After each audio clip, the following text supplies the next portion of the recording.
देखेंगे कि जो लोकप्रियता है पप्पू पांडे की, या पप्पू पांडे के पीछे जो एक मास वोट है, उससे लड़ाई लड़ना महागठबंधन के लिए मेरी दृष्टि में तो कमज़ोर प्रत्याशी की वजह से अब तक मैं कहूँ तो संभवतः पप्पू पांडे के खिलाफ सबसे कमज़ोर प्रत्याशी कोई आया है अब तक के चुनाव में, इन 6 चुनाव में, तो वो है नारायण सिंह है जी। पांडे का इलाका रहा है।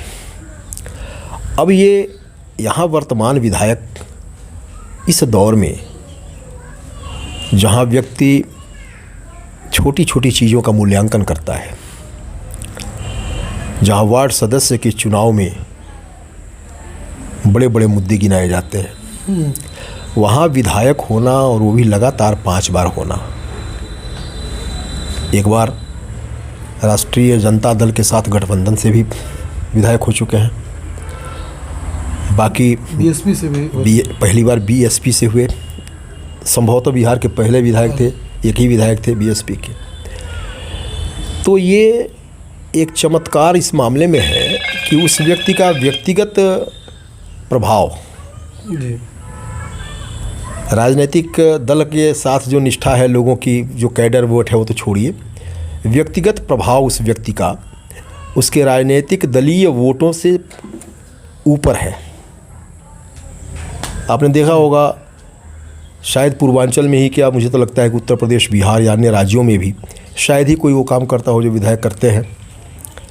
हर पंचायत के महिलाओं को, वृद्धों को बुलाकर, बच्चों को बुलाकर अपने घर पे भोजन कराना, सबके आने जाने की व्यवस्था करना, जो अपनी गाड़ी से आया उसका किराया देना, बच्चों को स्कूल बैग देना, बाकी लोगों को शाल ओढ़ाकर सम्मानित करना, और ये 15 दिन चलता है उनका। ये काफ़ी एक अनोखा प्रयोग किया उन्होंने, जिसका लाभ उनको मिला।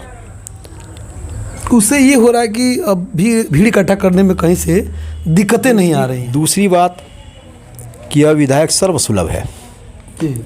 इन्होंने अपने गांव में, हर गांव में, विधानसभा के हर गांव में पप्पू पांडे के व्यक्तिगत रूप से परिचित 30, 40, 50 नवयुवक हैं जो उनके संपर्क में हैं, और वो सबकी बात सुनते हैं।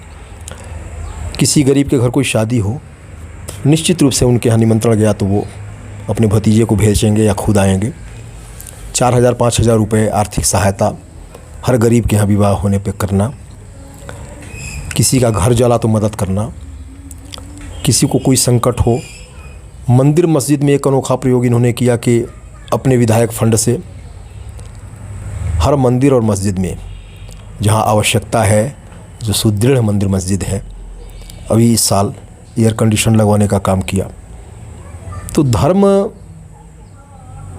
जाति का भेद नहीं करते हुए हर व्यक्ति को मदद करना, एक सामाजिक भावना, व्यक्तिगत रूप से वह आदमी जितना जो इंटरेस्ट लेके करता है, वो उनके पीछे जो जनसलाब है, जो वोट है का एक मास वोट है, उसका सबसे बड़ा कारण है। और देखिए, कोई भी राजनीतिक व्यक्ति हो, तो पहले से भी होता रहा है कि हर राजनीतिक व्यक्ति के 2 वोट होते हैं। एक उसकी राजनीतिक प्रतिबद्धता का वोट होता है, विचारधारा का वोट होता है, और दूसरा उसका अपना व्यक्तिगत वोट होता है, जो उसके संपर्क का वोट होता है।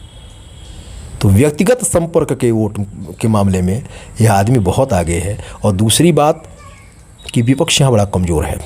हर लोकतंत्र में मजबूत विपक्ष का होना आवश्यक है। जो देश की हालत है, कांग्रेस किसी ज़माने में इस देश की सबसे बड़ी पार्टी हुआ करती थी, 2/3 राज्यों पे उसका कब्जा हुआ करता था।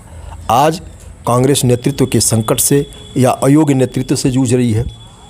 देश की हालत वही है। कुछ आय कोट के संदर्भ में मैं बात करूं तो इस बार बहुत ही कमज़ोर प्रत्याशी को महागठबंधन ने इनके खिलाफ उतारा है।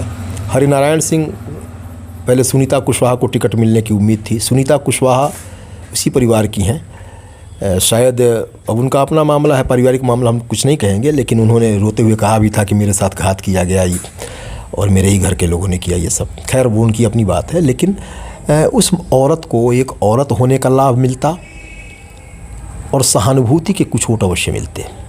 अब तो देख रहे हैं कि सुनीता कुशवाहा पूरा घूम रही है, पूरा हुजूम लेकर के पूरा हर गांव में देख रहे हैं, 10-10 बजे 11 बजे तक रात तक घूम रही हैं। हाँ, वो घूम रही हैं। देखिए, परिवार होता है। परिवार में झगड़ा होगा आपके, हमारे तो रिश्तेदार आएंगे, बाकी लोग आएंगे, समझाएंगे बुझाएंगे कि भाई परिवार ही है ना, उनके भसुर हैं, वो घूम रही हैं। लेकिन इसका बहुत लाभ इसलिए नहीं दिख रहा है मुझे कि हरिनारायण सिंह का कोई राजनीतिक कैरियर नहीं है, जी। वह कभी वार्ड सदस्य भी नहीं रहे हैं, कोई सामाजिकता नहीं है, चाहे वो हों या सुनीता कुशवाहा हों। सुनीता कुशवाहा की योग्यता ये थी कि वो रामाश्रय सिंह की पत्नी थी, और इनकी योग्यता ये है कि रामाश्रय सिंह के भाई हैं। कोई कौशल नहीं है, कोई राजनीतिक अनुभव नहीं है, किसी पार्टी में उन्होंने ग्रॉस रूट लेवल पर कोई काम नहीं किया है, तो एक तरह से नए हैं, और नए हो के भी बहुत चार्मिंग नहीं है। पर्सनालिटी चार्मिंग होती है तो नया आदमी भी कुछ अट्रैक्ट करता है वोटों को, वो नहीं है। और एक स्थापित और लोकप्रिय, इस मामले में तो विरोधी भी कहेंगे कि जो लोकप्रियता है पप्पू पांडे की, या पप्पू पांडे के पीछे जो एक मास वोट है, उससे लड़ाई लड़ना महागठबंधन के लिए मेरी दृष्टि में तो कमज़ोर प्रत्याशी की वजह से अब तक मैं कहूँ तो संभवतः पप्पू पांडे के खिलाफ सबसे कमज़ोर प्रत्याशी कोई आया है अब तक के चुनाव में, इन 6 चुनाव में, तो वो हरिनारायण सिंह है। जी।